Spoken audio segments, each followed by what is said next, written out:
What is tax? सुना है कभी नाम टैक्स? इस शब्द का मतलब बता दोगे तो आपको आधी मेलोडी मिलेगी, आधा मैं खाऊंगा। What is tax? टैक्स होता क्या है, कौन लगाता है, कौन भरता है, कितना भरता है, कब भरता है, ये 5 इंपॉर्टेंट क्वेश्चन। टैक्स होता क्या है, तो 5 इंपॉर्टेंट चीजें मैंने बताई। तो सबसे पहला क्वेश्चन मैंने पूछा व्हाट इज टैक्स। सीधी बात, टैक्स होता क्या है? तो सबसे पहले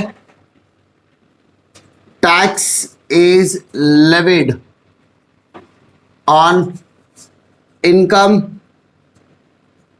या कंजम्पशन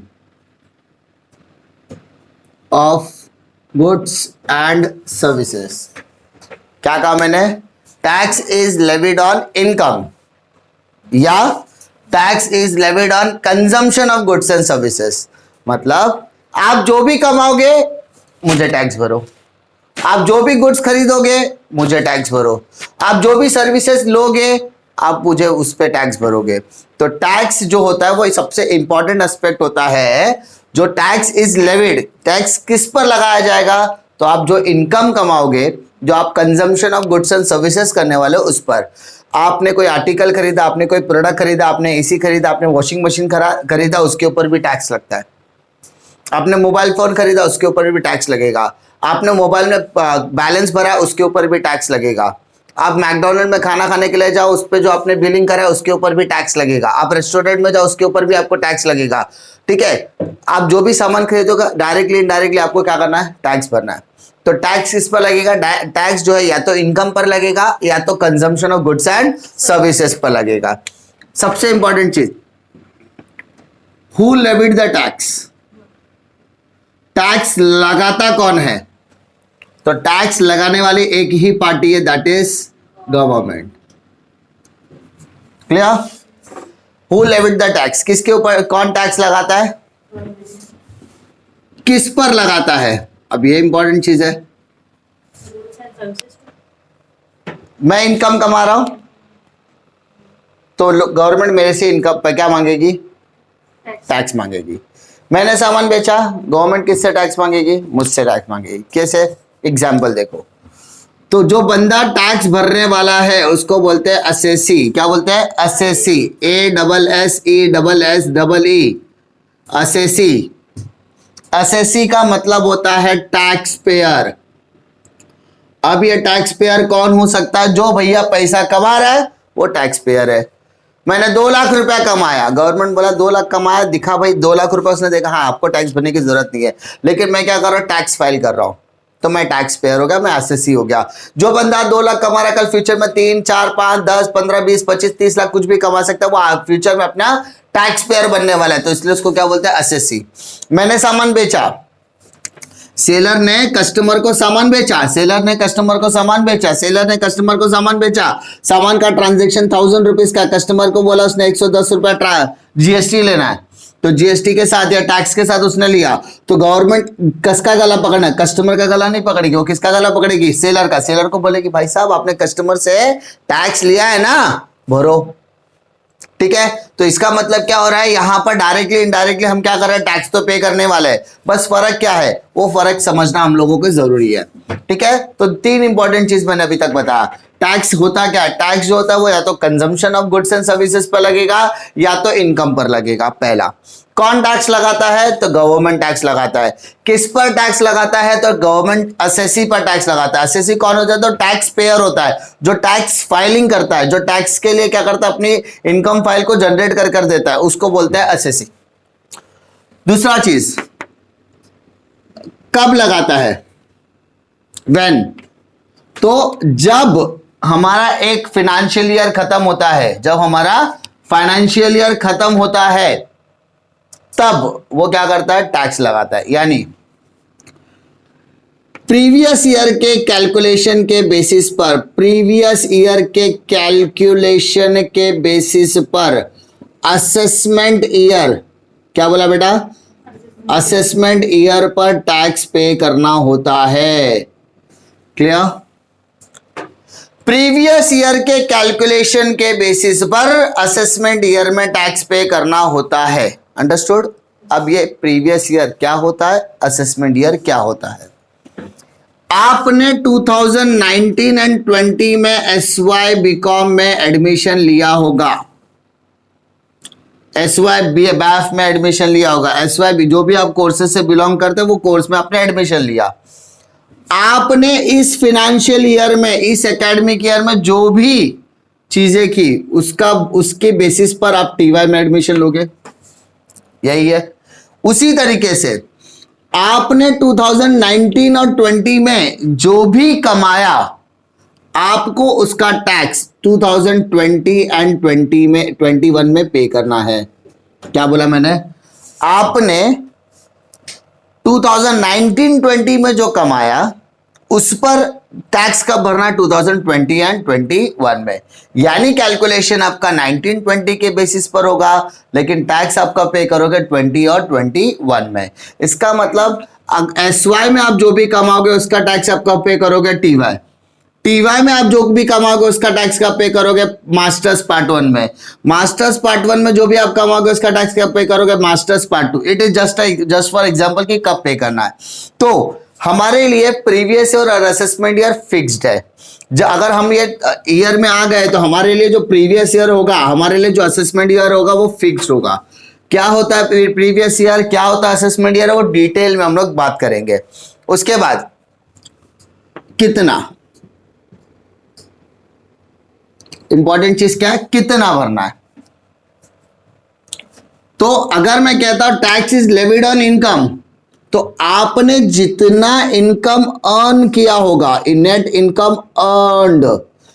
सर ये नेट इनकम का मतलब क्या होता है? आपकी इनकम में से आपका इन्वेस्टमेंट, आपका डिडक्शन, आपकी सारी चीजें माइनस वगैरह करते हैं ना, इनकम माइनस एक्सपेंस करते हैं ना, तो क्या मिलता है अपने को? प्रॉफिट मिलता है। बट यहां पर प्रॉफिट नहीं मिलेगा, यहां पर बोल देंगे आपने कमाया तो पूरा का पूरा पैसा आप खुद के ऊपर खर्चा करेंगे क्या? नहीं। मैंने 25,000 रुपए की मेरी सैलरी, तो सैलरी लेकर गया, अब वो सैलरी में से आपने घर पे खर्चा तो किया होगा, आपने EMI तो भरा होगा, आपने खुद की LIC तो ली होगी, आपने अपने मेडिकल क्लेम इंश्योरेंस लिया होगा, तो कुछ तो जिंदगी के लिए कुछ ना सोचा रहेगा। तो वो सारी चीजों के लिए आपको क्या मिलेगा? डिडक्शन वगैरह सब कुछ मिलेगा। और वो सब कुछ प्लस माइनस करने के बाद आपका एक इनकम बचेगा, उसको वो इनकम जो बचेगा वो होगा एज पर टैक्सेशन रूल। कौन से रूल के हिसाब से? टैक्सेशन रूल के हिसाब से प्लस माइनस करेंगे, उस प्लस माइनस के अमाउंट को क्या बोलेंगे? Net income. उस नेट इनकम के ऊपर आपको क्या भरना पड़ेगा? टैक्स। सिंपल। अच्छा, इसका मतलब consumption of goods and services में मैंने अगर 100 रुपए का सामान खरीदा तो 100 रुपए पे टैक्स भरना है, मैंने 200 का सामान खरीदा तो 200 पे भरना है, मैंने 2000 का सामान खरीदा तो 2000 पे, मैंने 2000 करोड़ का सामान खरीदा तो 2000 करोड़ पे टैक्स लगेगा। तो मैंने जितने का गुड्स एंड सर्विसेज कंज्यूम किया होगा, एंजॉय किया होगा, उतने पे ही टैक्स भरना है। तो इंपॉर्टेंट चीज क्या हो गया? टैक्स के बारे में जब भी बात की जाएगी तो आपको 5 इंपॉर्टेंट चीजों के बारे में पहले सोचना है। टैक्स होता क्या है? टैक्स जो होता है it is levied on income, यानी आप जो कमाते हो उस कमाने के ऊपर आपको क्या भरना है? टैक्स भरना है। दूसरा, आप कोई भी गुड्स एंड सर्विसेज क्या करते हो? कंज्यूम करते हो, तो आपको क्या भरना है? टैक्स। दूसरा इंपॉर्टेंट चीज, who levied the tax? Tax लगाता कौन है? तो टैक्स लगाने का सोल अथॉरिटी किसका है? गवर्नमेंट। गवर्नमेंट के अलावा कोई और टैक्स लगा ही नहीं सकता। गवर्नमेंट के अलावा यहां पर कोई और टैक्स लगा ही नहीं सकता, क्योंकि डायरेक्टली और इनडायरेक्टली दो टैक्स का पैसा वो कौन लेने वाला है? गवर्नमेंट। अब वो गवर्नमेंट कौन सी है वो हम लोग बाद में डिस्कस करें। क्लियर? टू हुम, किस पर टैक्स लगेगा? किसको टैक्स लगेगा? तो भैया जो असेसी यानी जो टैक्स पेयर है उसको। अगर मैं कमा रहा हूं और मैंने कभी मेरा नाम दर्ज ही नहीं किया टैक्स पेयर लिस्ट में, तो मैं कहां से टैक्स भरने वाला हूं? तो ऐसा माना जाता है, इनकम टैक्स रूल में ऐसा माना जाता है कि ऑल इंडियंस आर ऑनेस्ट।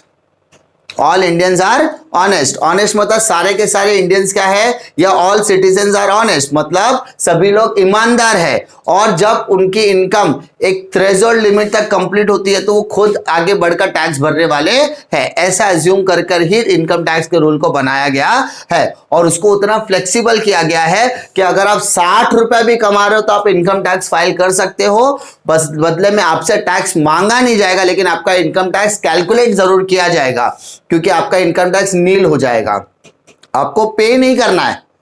कैसा होता है, एक लिमिट होती है, 2.5 लाख, 3 लाख, 4 लाख, 5 लाख, 6 लाख, 10 लाख की लिमिट होती है। अगर आपका थ्रेशोल्ड लिमिट, आपका सीलिंग लिमिट आपका 2.5 लाख रुपए का इनकम से ज्यादा होता है, आपकी इनकम 3 लाख से ज्यादा होता है तो आपको टैक्स भरना है। आपकी इनकम 3 लाख से कम है तो आपको टैक्स नहीं भरना, लेकिन आपने कैलकुलेशन के लिए डाल दिया, चलेगा। तो ऐसा माना जाता है कि हर इंडियंस क्या करता है, टैक्सेशन के लिए अपनी पहली कदम उठाएगा, भले उसका थ्रेशोल्ड कंप्लीट हो या थ्रेशोल्ड कंप्लीट ना हो। लेकिन इट इज एडवाइजेबल कि जब आप कमाना शुरू कर दो तो आप हर साल इनकम टैक्स रिटर्न फाइल जरूर करें, भले आपको टैक्स भरने नहीं आए।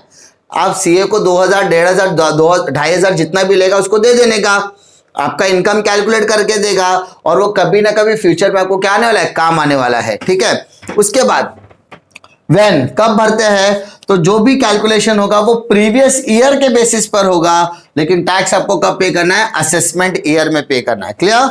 यानी असेसमेंट का मतलब होता है प्रीवियस ईयर की सारी कैलकुलेशंस की जाएगी और जो कैलकुलेशन के बाद एक अमाउंट निकलेगा उसको बोलते हैं नेट इनकम या नेट कंजम्पशन, जो भी होगा उसके हिसाब से आपको क्या भरना है, टैक्स भरना है। क्लियर है? Difficulty tax. ठीक है, 5 क्वेश्चन में डिफिकल्टी है, 5 क्वेश्चंस क्या होता है, ये 5 क्वेश्चंस आपको समझ में आ गए तो 90% से ज्यादा टैक्सेशन आपके लिए आसान हो जाएगा। फिर उसके बाद आता है टैक्स क्या होता है, देख लिया, बट टैक्स कौन कौन से होते हैं, what are the types of tax. उसके बाद अंदर डिटेल में जाओगे, एसएससी कौन होता है, प्रीवियस ईयर क्या होता है, असेसमेंट ईयर क्या होता है, ये समझना थोड़ा सा हमारे लिए क्या आता है, आसान हो जाता है। अब इस चीजों में मैंने बार बार कुछ चीजें, ज्यादा चीजें मैंने हाईलाइटेड की। अब हमें पढ़ना क्या है, सबसे पहले हम लोग डिटेल में पढ़ेंगे टैक्स, सब्जेक्ट का नाम ही टैक्स है। उसके बाद इनकम क्या होती है, ये चीज, एसएससी कौन होता है, डिटेल में डेफिनेशंस के साथ, what is our previous year, what is our assessment year, होता क्या है, नेट इनकम कैसे निकाला जाता है। क्लियर? ये सारी चीजें हमारे लिए क्या है, टैक्स का एक इंपॉर्टेंट हिस्सा बन जाएगी। क्लियर? अब आ जाओ, टैक्स कितने टाइप का होता है, तो जब टाइप्स आपको पता चल जाए ऑटोमेटिकली समझ में आ जाएगा इनकम पे कौन सा लगेगा और आपके कंजम्पशन पे कौन सा लगेगा। तो जैसा कि हम लोगों ने डिस्कस किया टैक्स, टैक्स का अगर मैंने सिंपल मतलब बता तो tax is levied by government. Tax कौन लगाता है, गवर्नमेंट लगाता है। अच्छा, कौन सी गवर्नमेंट लगाती है, सेंट्रल गवर्नमेंट की स्टेट गवर्नमेंट, इट डिपेंड्स हम कौन से टैक्स की बात कर रहे हैं। अगर मैं इनकम टैक्स की बात कर रहा हूं तो सेंट्रल गवर्नमेंट लगाता है, लेकिन अगर मैं गुड्स एंड सर्विस टैक्स की बात कर रहा हूं, मैं वैम्बैट की बात कर रहा हूं, मैं सर्विस टैक्स की बात कर रहा हूं, मैं एक्साइज ड्यूटी की बात कर रहा हूं, मैं कस्टम ड्यूटी की बात करता हूं, उसके लिए अलग अलग प्रोविजंस है। इसलिए यहां पर सिर्फ और सिर्फ मैंने कौन से वर्ड का इस्तेमाल किया है, गवर्नमेंट।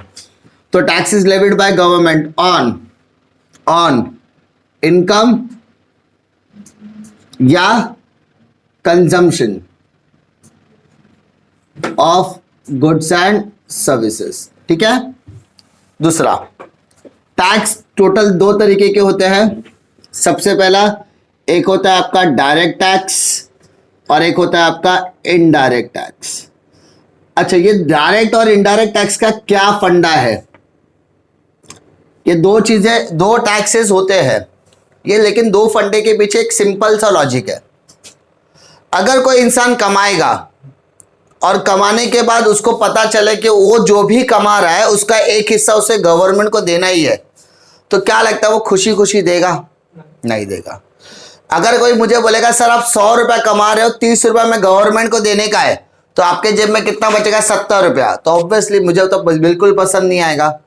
क्यों? क्योंकि गवर्नमेंट डायरेक्टली मेरा कॉलर पकड़ के बोल रही है कि आप मुझे 30% क्या दो, टैक्स दो। अजम्पशन के बेसिस पर ले रहे हो 30%। तो यहां पर डायरेक्ट टैक्स का मतलब क्या होता है, जब गवर्नमेंट किसी भी टैक्स पेयर को कहती है या एसएससी को कहती है कि आप जो भी कमाओगे उसका एक पर्टिकुलर हिस्सा हमारा है। तो वहां पर डायरेक्ट टैक्स, डायरेक्टली कस्टमर से हम लोग, डायरेक्टली एसएससी से क्या कर रहे हैं, हम लोग टैक्स कलेक्ट कर रहे हैं। लेकिन इनडायरेक्ट टैक्स वैसा नहीं होता। इनडायरेक्ट टैक्स में अगर हम जा रहे हैं, हमने सामान खरीदा, अगर हमने सामान खरीदा तो हमने टैक्स भर दे, वो हमें पता भी नहीं चलेगा।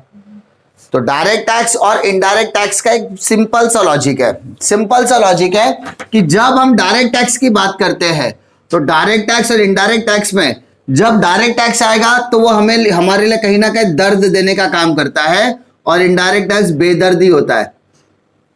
जहां पर पैसा देने में दुखेगा कि भाई मैं कमा इतनी मेहनत से कर रहा हूं, इतनी मेहनत से मैं कर रहा हूं, इतनी मेहनत से मैं पैसा कमा रहा हूं, लेकिन एक हिस्सा गवर्नमेंट को देना पड़ रहा है मुझे, और गवर्नमेंट कुछ नहीं कर रही है। ये गलत बात है। गवर्नमेंट बहुत कुछ करे। अगर आप टैक्स ही नहीं भरोगे तो गवर्नमेंट डेवलपमेंट कैसे करेगा, गवर्नमेंट इंफ्रास्ट्रक्चर पे कैसे खर्चा करेगा, गवर्नमेंट हॉस्पिटल्स स्कूल्स पर कैसे खर्चा करेगा, गवर्नमेंट नेशनल हाईवेज कैसे बनाएगा, देश के अलग अलग कोनों को उन्होंने कनेक्ट किया ना, तो रोड बनाने के लिए कंस्ट्रक्टर को पैसा तो दिया रहेगा। तो ये सारे डेवलपमेंट के काम आपके टैक्स के पैसे से ही होता है।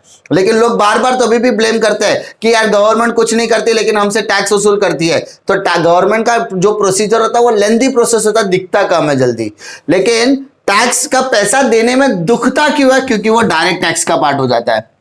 आप माचिस खरीदने जाओ, आपने 1 रुपए की माचिस खरीदा तो क्या आपने टैक्स भरा? यस, हमने टैक्स भरा, लेकिन मालूम भी नहीं पड़ा। हम जाते हैं रेस्टोरेंट में खाना खाते हैं, खाना खाने के बाद एक बिल आता है, बिल के अंदर जीएसटी इंक्लूड रहेगा, मालूम भी नहीं पड़ता, खाली हम लोग ने खाना बिल के अंदर है। मॉल में जाते हैं, शॉपिंग करने के लिए जाते हैं, हर प्रोडक्ट खरीदते हैं, हर प्रोडक्ट के अंदर एमआरपी होता है, एमआरपी के ब्रैकेट में लिखा होता है इंक्लूसिव ऑफ ऑल टैक्सेस, मतलब मैंने टैक्सेस भरा लेकिन मुझे पता भी नहीं चलता है। मैंने एक सुई खरीदी हो या 10,000 रुपए की गाड़ी खरीदी हो, ठीक है, या 10 करोड़ रुपया खर्चा कर दिया, कुछ फर्क नहीं पड़ता, आपको टैक्स तो भरना पड़ता है। सिर्फ फर्क क्या आता है, एक में आपसे डायरेक्ट मांगा जाता है, दूसरे में आपको इनडायरेक्ट तरीके से मांगा जाता है। जो डायरेक्टली मांगते हैं वो कहीं ना कहीं दर्दनाक होता है। भाई मेरा कॉलर पकड़ लिया, भाई 30% टैक्स भर, तो टैक्स भरने में तकलीफ होती है, इसलिए वो डायरेक्ट। क्योंकि यहां पर क्लियरली कहा जाता है कि जितना भी आप इनकम करो उसके ऊपर आपको टैक्स भरना है, क्योंकि ये टैक्स जो होता है, टैक्स लेविड ऑन इनकम, किसके ऊपर लगा जाता है? इनकम पर। और यहां पर tax levied on consumption of goods and services. अच्छा, ये जरूरी नहीं कि गुड्स एंड सर्विसेज कंज्यूम करने के बाद ही आए, कभी कभी मैन्युफैक्चरिंग के ऊपर भी लगता है। तो इसका मतलब कंजम्पशन, क्योंकि हमारा जो हिस्सा वो इनडायरेक्ट पार्ट में नहीं है, हमारा फिलहाल डायरेक्ट टैक्स का है, तो यहाँ पे हम ज्यादा फोकस करेंगे, लेकिन ओवरऑल डिफरेंस पता होना चाहिए, इसलिए हम लोग ज्यादा डिस्कस कर रहे हैं। अब टैक्स लेविड ऑन इनकम, अब इनकम के ऊपर टैक्स लगेगा, बट कौन सी इनकम पर टैक्स लगेगा ये भी तो इंपॉर्टेंट है। हम पैसा कमा रहे, गवर्नमेंट को कैसे मालूम पड़ेगा कि हम कितना पैसा कमा रहे? तो मैंने वापस बता रहा हूं, गवर्नमेंट ने जब इनकम टैक्स लॉ बनाया था, it is assume that all Indians are honest, कि वो खुद आकर आएंगे और खुद आगे आने के बाद बताएंगे कि हम इतना पैसा कमा रहे हैं। अच्छा, मालूम कैसे पड़ेगा कि कौन कितना पैसा कहां से कमा रहा है? मतलब what are the sources of income of the assessee, यानी एक असेसी, एक टैक्स पेयर, एक इंसान जब पैसा कमाता है, कहां कहां से पैसा कमा रहा है, मालूम कैसे पड़ेगा? तो यहां पर इनकम को आइडेंटिफाई करने के लिए 5 सोर्सेज बनाए गए। कितने? 5 इंपॉर्टेंट सोर्सेज बनाए गए, और ये 5 इंपॉर्टेंट सोर्सेज के बेसिस पर ही आपका काम होता है। सबसे पहले उन्होंने कहा कि एक इंसान क्या करेगा, कहीं पर काम करेगा, काम करने के बाद क्या मिलेगी? पगार। एक इंसान है, कहीं का जाकर काम करेगा, को छोटी कंपनी में काम करे, बड़ी कंपनी में काम करे, काम तो करेगा, काम करेगा मतलब बंदे को क्या मिल रही है? सैलरी। तो सबसे पहला इंपॉर्टेंट सोर्स क्या हो गया? सैलरी। सिंपल। सर मैं को काम नहीं करने का, मैं ना टीचर बनेगा, तो टीचर बनेगा तो क्या मिलेगा? फीस। सर डॉक्टर बनेगा तो फीस, लॉयर बना तो फीस, सर चार्टर्ड अकाउंटेंट बना तो भी फीस मिलेगा। तो सर मैं चार्टर्ड अकाउंटेंट बन के खुद की कंपनी खोलूंगा तो बिजनेस, लॉयर बन के मैं कंसल्टेंसी फर्म खोलूंगा तो बिजनेस कर रहा है, ठीक है। इंजीनियर बन के मैं खुद की कंपनी स्टार्ट करूंगा, बिजनेस कर रहा है। सर कहीं पे काम करूंगा, सैलरी मिलेगी, सिंपल। तो यानी आप दो ही चीज करोगे, या तो आप बिजनेस करोगे या तो आप क्या करोगे, प्रोफेशन, सही ना। सर मेरे को दोनों नहीं करना है, मेरे को कहीं काम भी नहीं करने का, मैं बिजनेस भी नहीं करना, प्रोफेशन में मेरे बाप दादा ने बहुत पैसा कमा के रखा है, बहुत मतलब बहुत। दादा ने तो 15-16 बंगलो खरीद के रखा है, सबका भाड़ा आता है दबा के। अच्छा भाड़ा आता है, चल बेटा आजा। हाउस प्रॉपर्टी, हाउस प्रॉपर्टी मतलब जो बैठे बिठाए खाते हैं ना, भाड़ा, हाउस प्रॉपर्टी उसके लिए बना है कि जहां पे पैसा आपको रेंट मिल रहा है, रेंट मिल रहा है तो आपको यहां पर आ गया। सर मेरे बाप दादा ने इतना अंबार लगाया ना पैसे का, सोने की तो तिजोरी। अच्छा कैपिटल गेन है ना। सर मेरे बाप दादा ने इतना बैंक बैलेंस रखा ना, अच्छा bank balance, okay. Other sources हो गया, खत्म पैसा। और इसके अलावा कहां से आएगा बताओ बैंक, इसके अलावा पैसा कहां से आएगा, तुम लोग अपने मन से सोचो, इसके अलावा पैसा कहां आ सकता है। हाँ खेती से, वेरी गुड। एग्रीकल्चर इनकम किया मतलब मैंने खेती बाड़ी की, खेती बाड़ी करने के बाद मुझे पैसा मिला। तो आपको भी पता है भारत कृषि प्रधान देश है, एग्रीकल्चर कंट्री है, तो ऑब्वियसली उसकी जो इनकम है वो क्या हो जाएगी, एग्जेम्प्ट, उस पर आपको टैक्स भरने की जरूरत नहीं है। उसके अलावा खेती करो, अच्छा है, पैसा मिलेगा तो उसके ऊपर टैक्स भरने की जरूरत नहीं है। इसके अलावा और कहां कहां से पैसा आ सकता है, लगता है ना बेटा 30% टैक्स। जुआ का अड्डा, lottery, KBC, Indian Idol, Sa Re Ga Ma Pa, कुछ भी खेले जाए, बिग बॉस भी खेले जाए तो 30% टैक्स लगता है, ठीक है, क्योंकि वो सारी की सारी इनकम आपके अदर सोर्सेस में जाएगी।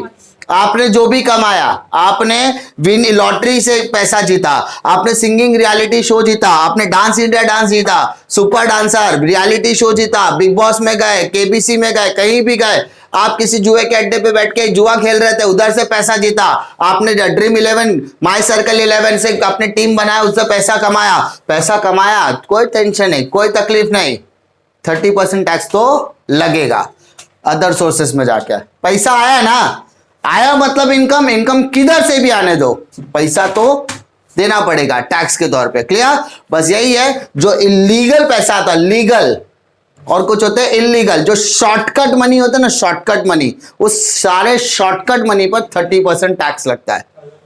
जो गाड़ी कमाई का पैसा रहता है ना, उस पर आपको लीगल तरीके से पैसा भरना पड़ता है। लेकिन जो आप केबीसी गए, अब बोले सर केबीसी जाने के लिए मैंने 12 साल पढ़ाई किया, 12 साल पढ़ाई करने के बाद हॉट सीट पर बैठने का मौका मिला, अमिताभ बच्चन से मैंने बातचीत वगैरह की और 50 लाख रुपए जीत के आया। क्या ये 50 लाख रुपए 12 साल में कमाया? नहीं, वो एक एपिसोड में कमाया। एक एपिसोड मतलब एक घंटे के अंदर कमाया। एक घंटे में आपको 50 लाख रुपए कोई देगा क्या जिंदगी में? नहीं देगा। इसका मतलब आपका उस एक तरीके का शॉर्टकट मनी है। तो उसका जो 50 लाख का चेक मिलेगा ना, उस 50 लाख का चेक आप जब अकाउंट में डिपॉजिट करोगे और साल खत्म होने के बाद जब उसका कंप्यूटेशन होगा, कैलकुलेशन होगा, तो आपको ऑटोमेटिकली 30% टैक्स वहां पर भरने के लिए आएगा, apart from all income. Clear? आप बोलोगे मेरे सिंगिंग बहुत अच्छा करता हूं, गाना बहुत अच्छा गाता हूं, सिंगिंग रियलिटी शो में जाओ, जीत के आओ, जीत के आओ तो 30% टैक्स भरना पड़ेगा। किसी भी तरीके का लॉटरी विनिंग वगैरह कुछ भी रहने दो, आपको वहां पर टैक्स भरना पड़ेगा। मैं बहुत अच्छा घुड़सवारी करता हूँ, सट्टेबाजी करता हूँ, घोड़े चाल, तो घोड़े के ऊपर भी अगर सट्टा लगाया रहेगा तो भी टैक्स भरना तो पड़ेगा 30%। क्लियर? इसके अलावा कहां से पैसा आ सकता है? अपार्ट फ्रॉम ये जितना भी डिस्कस किया, उसके अलावा आपको कहां से पैसा आ सकता है? आपने किसी के कंपनी के शेयर्स खरीदे, आपने किसी से डिबेंचर खरीदा, उसके ऊपर आपको इंटरेस्ट मिलेगा, डिविडेंड मिलेगा, कहाँ आएगा? Other sources. वो बात की बात है, टैक्स लगेगा, एग्जेम्पशन होगा, वो बात की बात है, फिलहाल यहां पर आएगा। इसके अलावा और कहां से पैसा आ सकते हैं? ऑब्वियसली एमपीएल से पैसा कमाया, ड्रीम 11 से पैसा कमाया, माई सर्कल 11 से, माई दादा टीम से, कहीं से भी पैसा कमाया, ऑनलाइन एप्लीकेशन के थ्रू पैसा, बिनामी एप्लीकेशन में बाहर चढ़ता है गिरता है, वो सब पे पैसा कमाता है, आपको टैक्स तो भरना पड़ेगा अदर सोर्सेस में जाके। ठीक है, पैसा आया ना, चलो इन अदर सोर्सेज में पैसा भरो, टैक्स लगाएगा। क्लियर? इनकम के ऊपर टैक्स लगता है बेटा, एक्सपेंस के ऊपर नहीं। वापस बता रहा हूं, हमने कितना कमाया उस पर टैक्स लगेगा, हमने कितना गवाया उसके ऊपर टैक्स नहीं लगेगा। ठीक है? अगर वो सारी चीजें आपने अपनी मतलब जो पैसा है, वो पैसा अगर आपने अपनी जिंदगी को प्रोटेक्ट करने के लिए रखा है, मतलब मैंने मेरी जिंदगी को बचाने के लिए LIC लिया, मैंने मेरी जिंदगी को बचाने के लिए मेडिक्लेम लिया, मैंने मेरे बच्चे का मेडिक्लेम लिया, मेरी वाइफ का मेडिक्लेम लिया, मेरे बच्चे का LIC लिया, मेरी बीवी का LIC लिया। ठीक है? मैंने घर बनाया, घर बनाने का EMI मैं हर साल पे कर रहा हूँ। ठीक है? मेरे बेटे का एजुकेशन के लिए मैंने लोन वगैरह लिए, तो वो सारी चीजें अलग आ गई, वो सारा पैसा, तो उसके लिए हमको अलग से एक सेक्शन पढ़ना था डिडक्शन का, वो हमारे इनकम टैक्स का हिस्सा है, तब जाके हमारे लिए नेट इनकम निकलता है। क्लियर? तो ये सारी चीजें डायरेक्ट टैक्स में आती है, और उसने क्लियरली कहा है कि सैलरी से पैसा नहीं मिलेगा तो बिजनेस से मिलेगा, बिजनेस से नहीं मिले तो प्रोफेशन से मिलेगा, प्रोफेशन से नहीं मिला तो घर से मिलेगा, घर से नहीं तो जायदाद से मिलेगा, तो कैपिटल गेन। और इसके अलावा ये चारों से जो छूट जाएगा ना, वो सब किधर आएगा? Other sources. तुम बोले कि मुझे यहां से पैसा आया, ना तो वो सैलरी है, ना ही मेरा बिजनेस है, ना ही मेरा प्रोफेशन है, ना ही हाउस प्रॉपर्टी, ना कैपिटल गेन। ठीक है? नहीं है, पांचवा का है ना अदर सोर्सेस। अदर सोर्सेस बोलता है सब उधर आ जाएगा, जो चारों से छूट जाएगा वो अदर सोर्सेस में आ जाएगा। क्लियर? तो ये सारी चीजें कंप्यूट करने के बाद डायरेक्ट, मतलब आपके जेब में अगर पैसा आ रहा है तो यू हैव टू पे द टैक्स, आपको टैक्स पे करना ही पड़ेगा। आपका थ्रेशोल्ड लिमिट कंप्लीट होने के बाद, आपको सारी चीजें वहां पर क्या करना है, अच्छी से एनालाइज करना, और एनालाइज करने के बाद आपको वहां पर टैक्स पे करना है। डिफिकल्टी? क्लियर? डायरेक्ट टैक्स क्या होता है, इनडायरेक्ट टैक्स क्या होता है, इसमें बेसिक डिफरेंस आपको समझ में आ गया होगा। क्लियर?